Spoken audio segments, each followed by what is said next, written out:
Kandla Deendayal port ખાતે આતંકવાદી હુમલાની મોકડ્રીલ યોજાઈ. આતંકવાદીઓએ કંડલા પોર્ટ ઉપર હુમલો કરીને 4 કર્મચારીઓને બંધક બનાવ્યા હતા.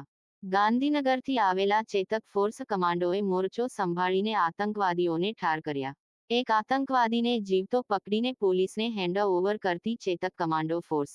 આતંકવાદીઓએ 4 નાગરિકોને બંધ બનાવીને રૂ. 20 કરોડની ખંડણી માંગી હતી.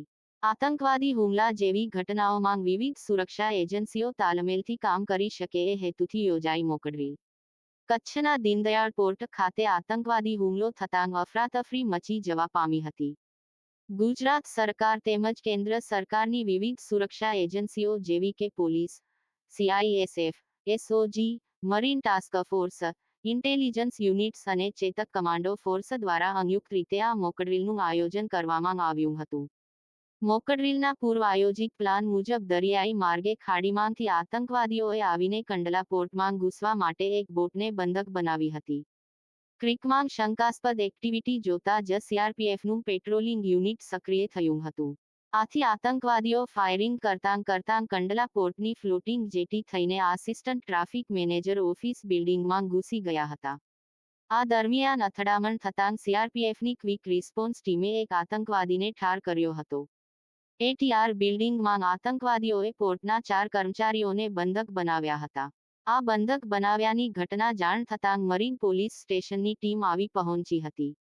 મરીન પોલીસ અને સ્ટેટ પોલીસે સમગ્ર વિસ્તારને કોર્ડન કરીને પોર્ટના કામકાજને બંધ કરાવ્યું હતું. આ ઉપરાંત CISF યુનિટે નોર્થ ગેટની એન્ટ્રી અવરજવર માટે બંધ કરાવીને નાગરિકોને સલામતી સુનિશ્ચિત કરી હતી. જો કે આતંકવાદીઓએ સ્ટેટ કંટ્રોલ રૂમમાં ફોન કરીને ગાંધીધામ મદદનીશ કલેક્ટરશ્રીનો સંપર્ક કરાવવા કહ્યું હતું.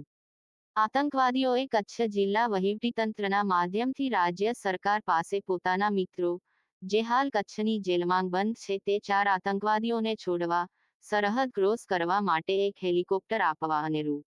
20 કરોડ કેશ આપવા માંગણી કરી હતી. 2 કલાકમાં માંગણીઓ પૂર્ણ નહીં થાય તો તેઓ બંધકોને નુકસાન પહોંચાડશે તેમ ધમકી આતંકવાદીઓએ આપી હતી. જો કે જિલ્લા વહીવટીતંત્ર અને એજન્સીઓએ આતંકવાદીઓ પાસેથી વધુ સમય માગીને રાજ્યની સ્પેશિયલ ફોર્સ એવી ચેતક કમાન્ડો ફોર્સને બોલાવી હતી. મોકડ્રીલના ઘટનાક્રમ મુજબ આ બિલ્ડિંગમાં ઘૂસેલા 3 આતંકવાદીઓ વિશેની પ્રાથમિક માહિતી CISF અને ઇન્ટેલિજન્સ એજન્સીઓ દ્વારા એકઠી કરવામાં આવી હતી. શરૂઆતમાં સ્પેશિયલ ઓપરેશન ગ્રુપની ટીમે રણનીતિ બનાવીને બિલ્ડિંગ અંદર જઈને બંધકોને છોડાવવા તેમજ આતંકવાદીઓને ઠાર કરવા પ્રયત્ન કર્યો હતો. જો કે આઈડી બ્લાસ્ટ, ટીયર શેલ અને ઘાતકી ટ્રેપ્સ હોવાના લીધે અંતે રાજ્યની ચેતક કમાન્ડો ફોર્સ જ અંદર જઈને ઓપરેશન પૂર્ણ કરશે તેમ નિર્ણય કરવામાં આવ્યો હતો. મોકડ્રીલની નક્કી કરેલી પરિસ્થિતિ મુજબ ચેતક કમાન્ડોએ વિવિધ એજન્સીઓના સહયોગ થકી બિલ્ડિંગ અંદર જઈને 02 આતંકવાદીઓને ઠાર કર્યા હતા. જ્યારે એક આતંકવાદીને જીવતો પકડવામાં આવ્યો હતો. કોઈ પણ નુકસાન વગર 4 બંધકોને છોડાવવામાં ચેતક કમાન્ડો ફોર્સે સફળતા મેળવી હતી. આ મોકડ્રીલમાં ચેતક કમાન્ડો ફોર્સની 2 અલગ અલગ ટીમ બનાવવામાં આવી હતી. જેમાં રેડ ટીમ આતંકવાદી બની હતી જ્યારે બ્લુ ટીમે ચેતક કમાન્ડો ફોર્સ તરીકે ઓપરેશનને લીડ કર્યું હતું. વિવિધ સુરક્ષા એજન્સીઓ દ્વારા યોજાયેલી આ દિલધડક મોકડ્રીલ 6 કલાકથી વધુ સમય સુધી ચાલી હતી.